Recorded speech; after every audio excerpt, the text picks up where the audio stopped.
సడన్గా ఫేస్ చేశాను ఈ సిచ్యుయేషన్ అంతా.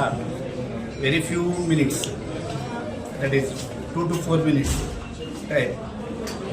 ఆ సిచ్యుయేషన్ నుంచి బయటకు రాగలుగుతాము అని వెంటనే అనుకోకుండా ఇది నన్ను అడిగినప్పుడు మరి ఇప్పటికీ తనను కోల్పోయాము, మరి పిల్లలు ఎలా రియాక్ట్ అవుతారు ఏంటో అనుకున్నాను.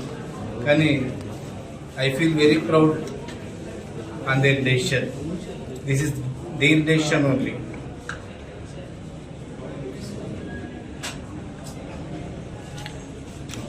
మీరు లోకేష్ గారికి ఈ విషయంలో ఎలాంటి ఇది చేయబోతున్నారు, అంటే ఏం చెప్పబోతున్నారు Lokesh?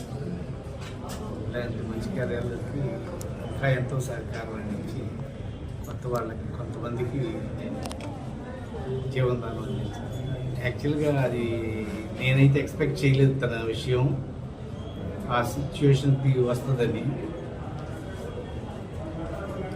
Still I mean that sadness. ఎవరో ఒకళ్ళైనా మమ్మీ ఆర్గన్స్ ద్వారా ఉంటారు, ఎలాగైనా మమ్మీ ఉంటారు. స్వచ్ఛందంగా డొనేట్ చేయాలని అంటున్నారు కదా, ఎలాగైనా మమ్మీ ఉంటారు అనేసి ఆర్గన్ డొనేషన్కి మాకు ఎప్పటి నుండో ఓకే అనే ఉంది.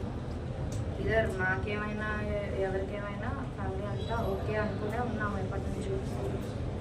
ఛాన్స్ వచ్చింది వైనా ఇప్పుడు మాకు లేదు, కానీ మా మదర్ వల్ల వేరే వాళ్ళకి లైఫ్ వస్తుంది కదా, దాంతో మేము దానికైతే చాలా హ్యాపీగానే ఉంది.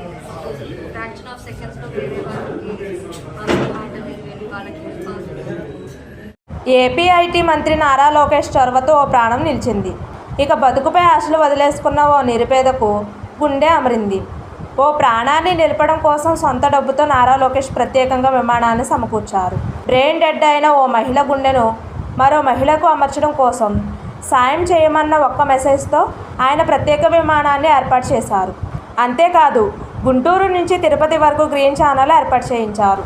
తెనాలి ప్రాంతానికి చెందిన చెరుకూరి సుష్మా గుంటూరు రమేష్ ఆసుపత్రిలో బ్రెయిన్ డెడ్ అయ్యారు. ఆమె అవయవదానానికి కుటుంబ సభ్యులు అంగీకరించడంతో జీవన్ ధన్ ట్రస్ట్ ద్వారా తిరుపతిలోని ఓ రోగికి గుండె అమర్చాలని నిర్ణయించారు. గుండెను గుంటూరు నుంచి తిరుపతికి వేగంగా తీసుకెళ్లే స్తోమత ఆ కుటుంబానికి లేకపోవడంతో ఆసుపత్రి వర్గాలు లోకేష్కు సమాచారం ఇచ్చాయి. ఆయన తన సొంత డబ్బుతో ప్రత్యేక విమానం ఏర్పాటు చేయించారు. గుంటూరు నుంచి గన్నవరం వరకు గ్రీన్ ఛానల్ ఏర్పాటు చేయించారు. ఫ్లైట్లో రేణిగుంటకు గుండెను తరలించి అక్కడి నుంచి ఆసుపత్రి వరకు గ్రీన్ ఛానల్ ఏర్పాటు చేశారు. లోకేష్ చొరవతో ఈ ఆపరేషన్ పూర్తయింది.